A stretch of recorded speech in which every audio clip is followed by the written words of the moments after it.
ETF index mutual funds నేర్చుకుని stock మార్కెట్లో రాణించాలనుకుంటున్నారా? వెంటనే ఈ నెంబర్కి కాల్ చేయండి. నమస్కారం, నేను మీ సంగీత. కూకట్పల్లి సంగీత్ నగర్లో సహస్ర పాప పైన కత్తితో దాడి చేసిన హత్య గురించి మనందరికీ తెలిసిందే. అయితే పాపను ఎవరైతే పోస్ట్ మార్టం చేశారో ఆ డాక్టర్స్ ఒక చిన్న ఇన్ఫర్మేషన్ ని మాత్రము తెలిసిన వారికి ఇన్ఫార్మ్ చేయడం జరిగింది. అదేంటంటే పాప ఒంటి పైన మొత్తం 24 కత్తిపోట్లు ఉన్నాయని చెప్పేసి చెప్పారు. అందులో 9 కత్తిపోట్లు మెడ భాగంలోనే, అంటే ఇక్కడ మాత్రమే ఉండడం జరిగింది. మిగిలిన కత్తిపోట్లన్నీ కూడా ఏదైతే పొట్ట ప్రాంతం ఉంటుందో అక్కడ పొడవడం జరిగింది అని చెప్పారు. నిజంగానే ఒక వ్యక్తి కోపంలో కానివ్వండి, లేదు అనుకుంటే ఏదైనా చెయ్యాలి, లేదంటే వాళ్ళ తల్లిదండ్రులను ఇబ్బంది పెట్టాలి అనుకున్నప్పుడు మాత్రం అంత దారుణంగా, అంత కసిగా కూడా 24 సార్ల ఒక చిన్న పాపను పొడిచే అంత అవకాశం అయితే ఉండదండి. క్రైమ్‌గా మేము ఎన్నో కేసులు చూస్తూ ఉంటాము. ఎంతో మందితో మాట్లాడుతూ ఉంటాం. అంటే వాళ్ళు ప్రీ ప్లాన్డ్‌గా గానివ్వండి, లేదు అనుకుంటే వీళ్ళని ఏదో ఒకటి చెయ్యాలి అన్న ఉద్దేశంతో గానివ్వండి, లేదంటే వాడి మెంటాలిటీ, వాడి మెంటల్ కండిషన్ బాగా లేకపోతే కానివ్వండి, లేదంటే ఒక ఫ్యామిలీ హ్యాపీగా ఉన్న ఆ హ్యాపీనెస్‌ని కిల్ చేయడం కోసం కానివ్వండి, ఇలాంటివి జరిగినప్పుడు మాత్రము, అంటే ఇప్పుడు మనము కొన్ని సార్లు సినిమాలలో చూస్తూ ఉంటాం గదా! ఇలా తీసుకొని ఇలా పొడుస్తూ ఉంటారు. అంటే ఇంకా వాళ్ళు కంటిన్యూయస్‌గా పొడుస్తూ ఉంటారు. అంటే వాడి కోపం తీరేంత వరకి వాడు ఆ పని చేస్తాడు. ఇక్కడ అదే కనిపిస్తుంది. సహస్ర విషయంలో అదే కనిపిస్తుంది. అంటే పోలీసులకు కూడా పాప చనిపోయింది, 24 గంటలు అవుతుంది. ఎలాంటి ఎవిడెన్స్ కూడా దొరకలేదు. అయితే ఇప్పుడు ఏదైతే ఎవిడెన్స్ చిన్నగా ఉందో అది సీసీ కెమెరా ఫుటేజ్‌లో చూసిన 4, 5 సెకండ్స్‌కి సంబంధించిన ఫుటేజ్ మాత్రమే ఇప్పుడు కీలకంగా మారింది. అందులో కూడా అతనే నిందితుడు అని చెప్పేసి మనమైతే ముద్రేయడానికి లేదు. పోలీసులు కూడా జస్ట్ అనుమానితుడుగా మాత్రమే చూడడం జరుగుతుంది. దాంతో పాటు అంటే అక్కడ ఏదైతే జరిగిందో అక్కడికి వెళ్ళడం, రావడం జరిగింది. అదొక్కటి మాత్రం ఆ సందేహంతోటే అతన్ని అదుపులోకి తీసుకున్నారు పోలీసులు. ఎవరైతే సంజీవ్ రావు ఉన్నారో అతన్ని. తనతో పాటు ఇంకొకటి అదే కాలనీలో ఉంటున్న ఇంకొక ఇద్దరు పర్సన్స్ కూడా కొంచెం అనుమానితంగా, ఏదైతే కొంచెం మనకు డౌట్‌ఫుల్‌గా ఉంటారు.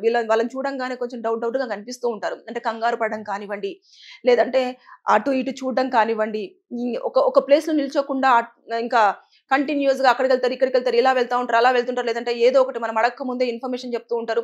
లేదంటే డిమ్‌గా అయిపోయి అందరిని అబ్జర్వ్ చేస్తా ఉంటారు. ఇలాంటిగా కొంచెం ఉన్న ఎవరైతే అనుమానంగా ఉన్నారో ఆ ఇద్దరిని కూడా పోలీసులు అదుపులోకి తీసుకున్నారు.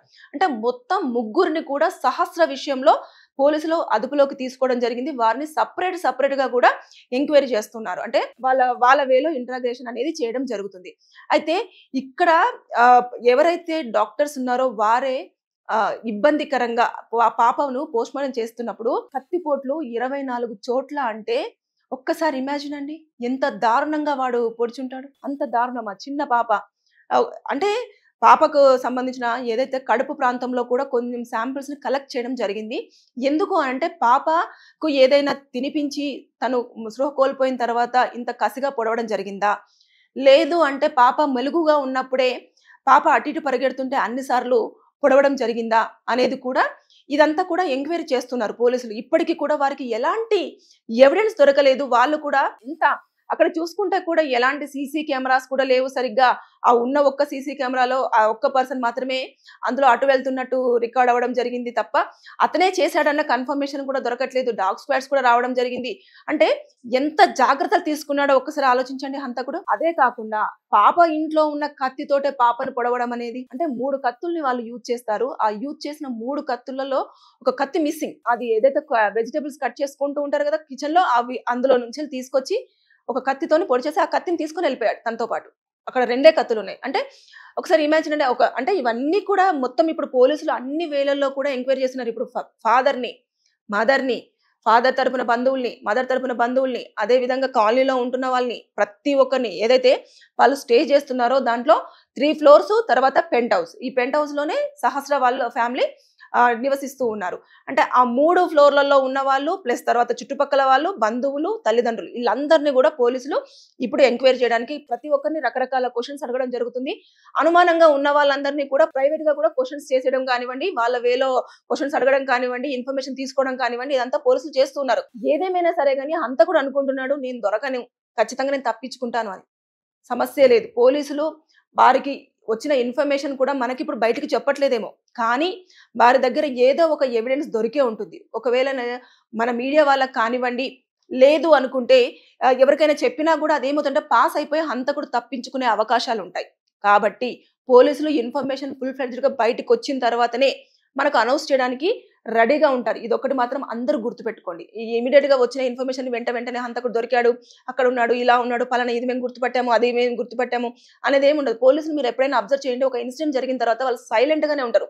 మోస్ట్లీ కేసు మొత్తం సాల్వ్ అయిపోయిన తర్వాత వచ్చి ప్రెస్ మీట్ పెట్టి మాట్లాడడమో, లేదు అనుకుంటే ఇంకేదో. ఇప్పుడు మనం చూసుకుంటే కూడా గండికోట దగ్గర కూడా జరిగిన ఇన్సిడెంట్ చూడండి, మొత్తం అయిపోయిన తర్వాతనే బయటకు వచ్చి అనౌన్స్మెంట్ జరగడం చేశారు. ఇప్పుడు సహస్ర విషయంలో కూడా అదే జరుగుతుంది. కానీ ఏదేమైనా సరే కానీ అంత చిన్న పాపని ఎవరూ లేని సమయంలో 12 గంటల ప్రాంతంలో 24 కత్తిపోట్లతో ఆవిడ్ని బలి తీసుకున్నారంటే వాడు ఎంత సైకోన్ అనేది నేనైతే అదే అనుకుంటున్నాను. అంత దారుణమా? ఏదన్నా ఉంటే తల్లిదండ్రులతో మాట్లాడుకోవడమో, లేదు అనుకుంటే ఇంకొక రకంగా వెళ్తే బాగుండేది అనేది నా ఫీలింగ్. కానీ ఏదేమైనా సరే కానీ సహస్ర పోస్ట్ మార్టం రిపోర్ట్ లో మాత్రం చాలా నిజాలు ఇంకా బయటకి రావాల్సిన అవకాశాలు ఉన్నాయి, వస్తాయి కూడా. త్వరలోనే పోలీసులు కూడా దాన్ని బయటపెట్టడానికి అన్ని ఏర్పాట్లు చేస్తున్నారు. హంతకుని పట్టుకొని మిగతావన్నీ ఇన్ఫర్మేషన్స్ కూడా మన ముందుకు తెచ్చే అవకాశం ఉంది. Thank you.